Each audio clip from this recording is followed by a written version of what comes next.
good afternoon, everybody.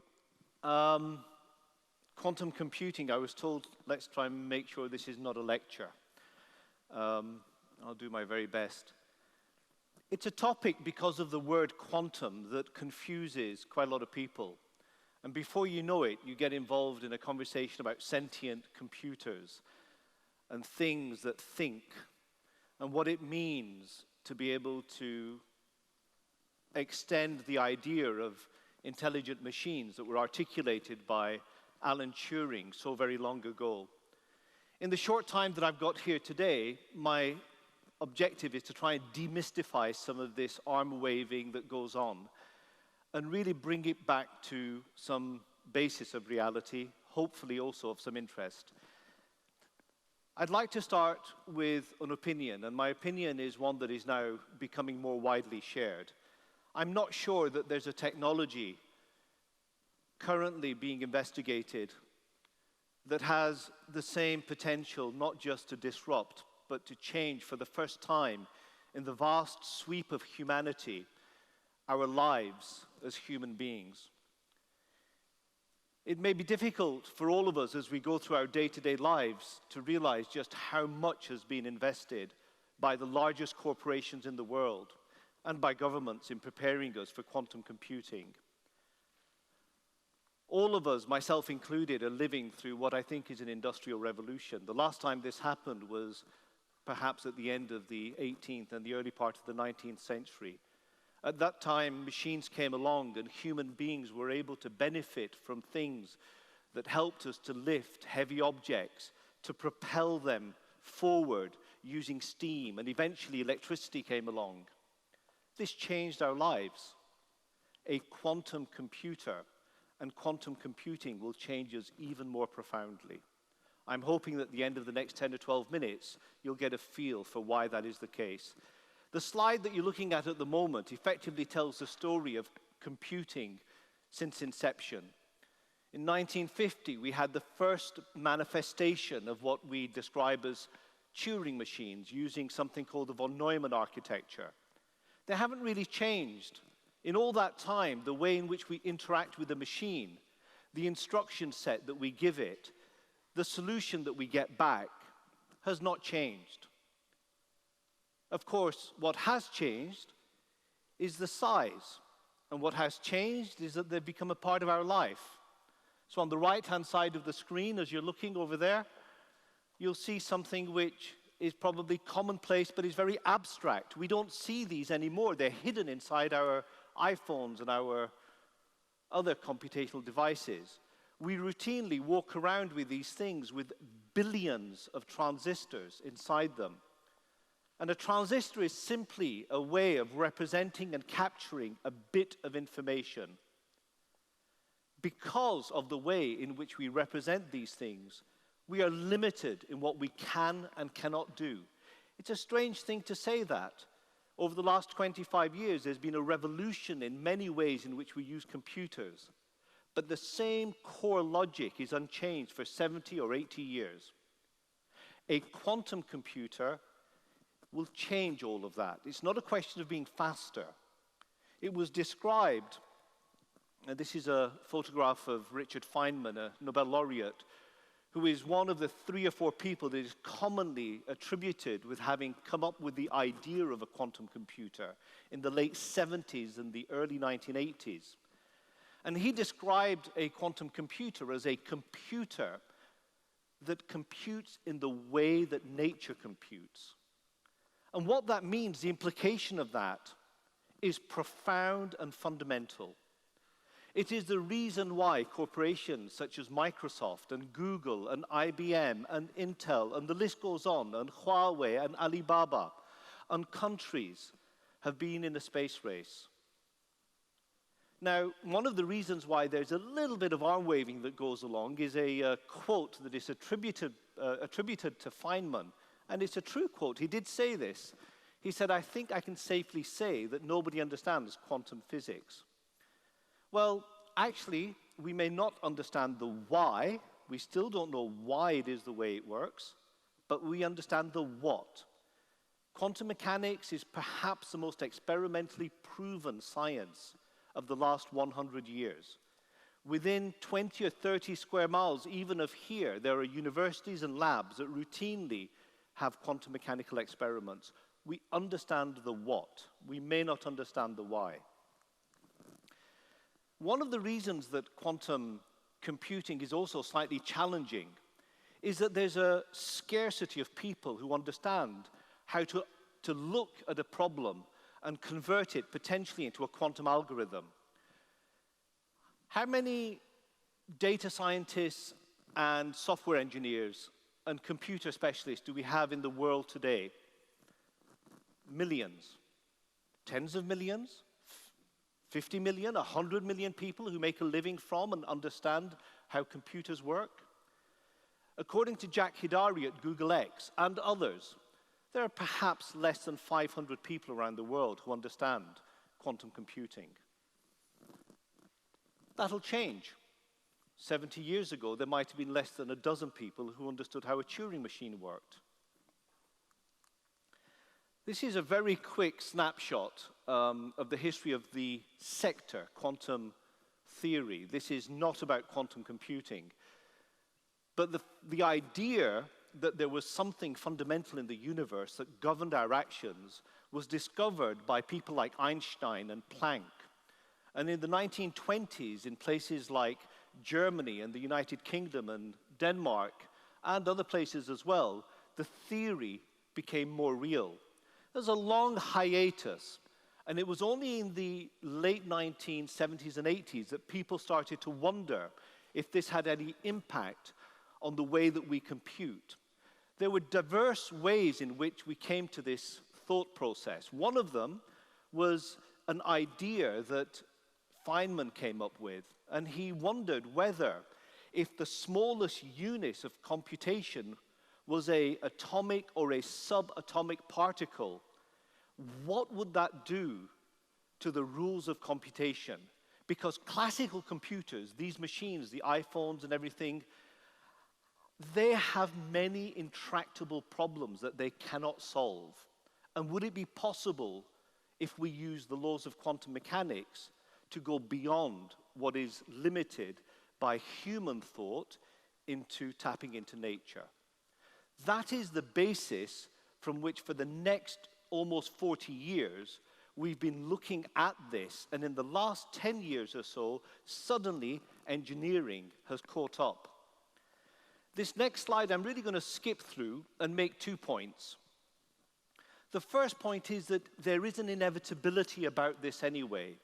In order to fit billions of transistors on this little machine, we need nanocircuits that bump up against the laws of quantum mechanics. At the bottom of that slide, I've itemized the 3 reasons why this might anyway have happened. Why is it that we need a new paradigm? In fact, something which is completely different. It's not just faster.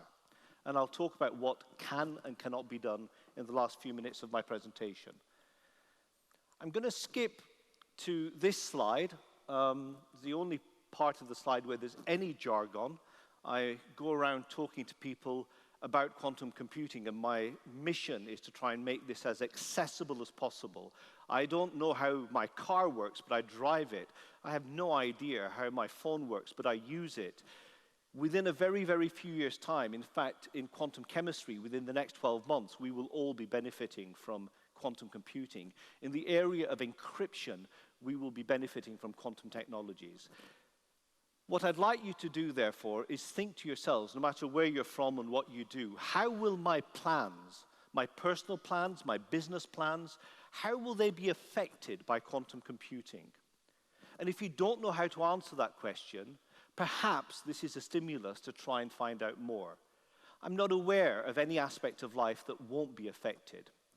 Now, on this slide, there are 3 reasons why a quantum computer is different from a classical computer. I'm not going to go through each of them. In fact, I'm just going to leave them up there. But what I am going to suggest is the reason that this is an alien world is that the laws of quantum mechanics are fundamentally different to everything that we do. I'm holding here a clicker. Everything that this represents its weight, the fact that when I go like this, it falls. If I were to throw it, it would take an arc. The parabola is classical mechanics. When I press this button, the little impulse that then changes a slide, everything is governed by classical mechanics. We understand it. We've lived with it. It is intuitive. It's in our tummy. We're born that way. The quantum world is infinitesimal. So when I say to you, for example, big, we get it. So if I say to you that there might be 200 billion solar systems in this galaxy at the very minimum, you get it. And if I say that this galaxy is one of perhaps 1 trillion, we still kind of get it. And when I say that the universe has no edge, we still kind of get it. We understand the big. But if I were to say to you, how many atoms are there in an apple? We don't know. We run out of numbers. As it happens, there are as many atoms in an apple as if you took a blueberry and you took a sphere the size of the earth and you dropped blueberries into it, you might get close to the number of atoms in an apple. And a quantum computer uses subatomic particles, photons, which are massless. Individual units of light are photons.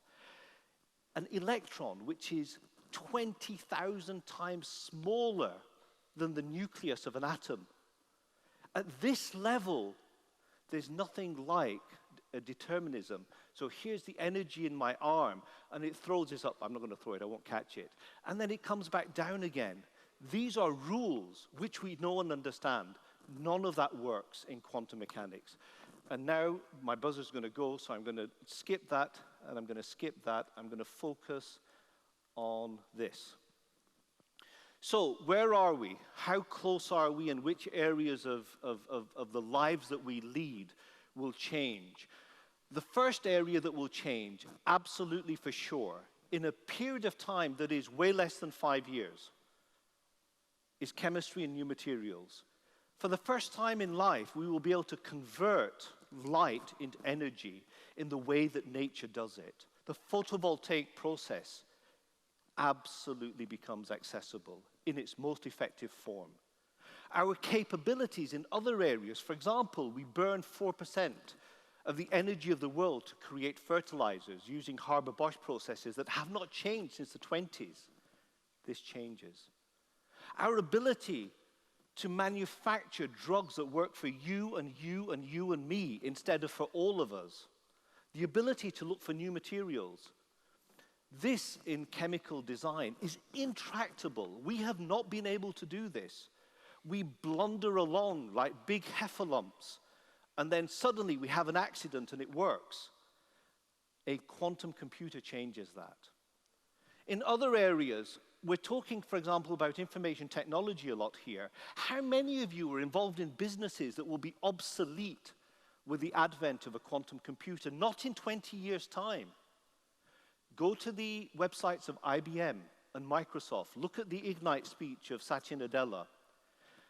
He's the CEO of Microsoft. Listen to what they're doing. Have a look at their annual reports and see how other areas of research are dwarfed by what they're putting into this. One day, in the late 1980s, I'll finish with this. I'm older than virtually everybody in this room. In the late 1980s, I bought my first mobile phone. It was quite large. The fact that I bought it on that day, and when I used it, it worked, meant that for the 3 or 4 years previously, there was an investment in the casing, in the battery, in the base stations, which were needed for the call to be relayed. Where are we in that analogy today in quantum computing? We're way beyond the base stations. So if there's one message I would encourage you, it is to think carefully about how these technologies will change your life. Some of the world's largest organizations are deeply involved. So this is no longer a mystery. I'm going to stop here because I think you wanted to leave 5 minutes for questions. Thank you very much indeed.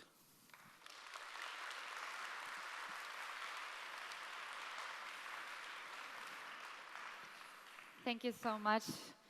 And also for your questions. We're going to show up some, and hopefully you... I can see, yeah. Yeah. So we're going to start with the first one. When will quantum computers outperform regular computers?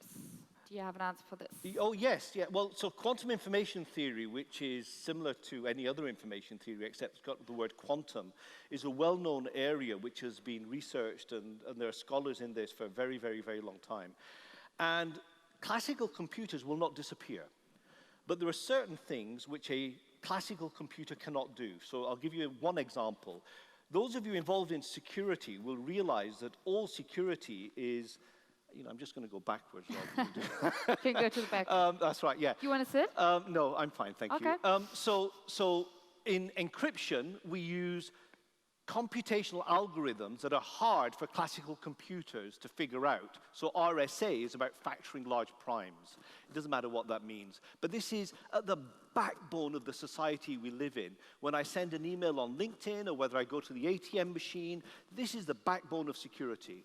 A quantum computer at some point very soon will be able to do an equivalent of an RSA 2048, which currently takes billions of years, if you were to let a classical computer do it, in a few seconds within the next 5 to 7 years.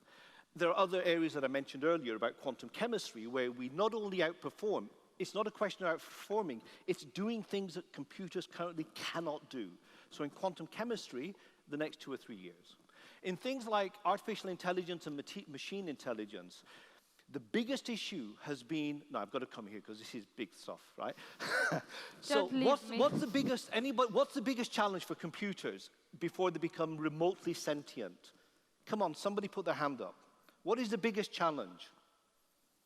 Hands up. Come on, somebody. Brave. Okay, well, nobody's brave. Ah, yes, go ahead. Data information processing in real time? Okay, so when I'm here, I've got lots of stuff going on. The light's in my eyes. I didn't have enough water, so I'm a bit thirsty, and the blood's flowing. So I can process all of this. If we take the next step away from that, and there's not a single concatenation of computers. If you plugged in all the computers in the world that would understand what I've said, not even a phrase, right? So we get conned into this thing where Alexa and Siri, and I say, what's the weather? What's the weather? And it picks up on weather, and it figures out where I am. And there's this vast library of dictionaries that it pulls out from. Natural language processing, the ability for me to understand what you just said, even if it's a phrase or a paragraph or a whole conversation. Computers have not been able to do this, cannot do this. A quantum natural language processor where a machine understands what is being said. Let's not get arm-wavy. Let's not talk about sentient devices, because everybody has a different opinion what sentient means. But on a factual basis, machines will start to understand language very shortly. Is it 10 years? Is it 8 years? Is it 2 years? I don't know. But it's not 20 years. In fact, I don't even think it's 10 years. So that's for you. I'm a good listener. That's it. One more question? Yes, one more. What was your aha moment with quantum computing? In your words, what happened so that you were able to think in a way required to understand quantum computing? I was very lucky to be the chairman of the Stephen Hawking Foundation. And I was next to Stephen. Stephen was a friend before he passed away. And we were listening to a lecture. The lecture was being given by John Martinez, who's in charge of Google's quantum computer at the University of California, Santa Barbara.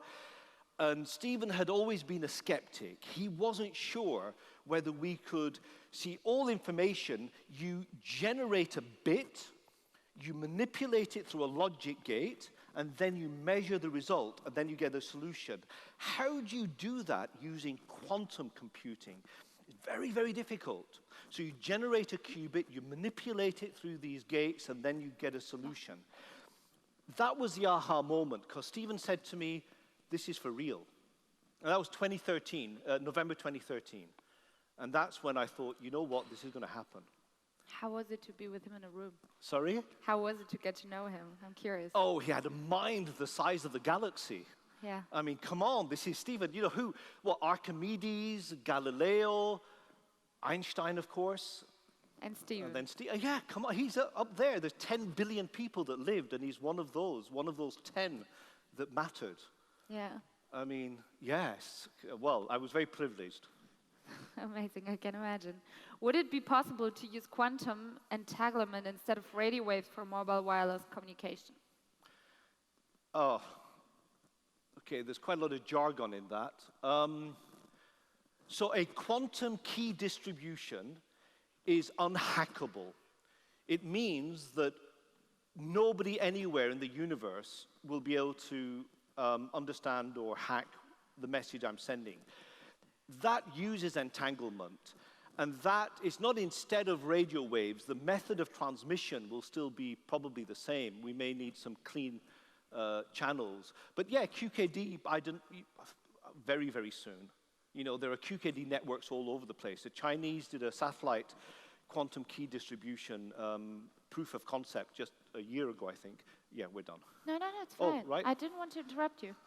Please. No, that was it. I mean, I don't know what to say. The answer is yes.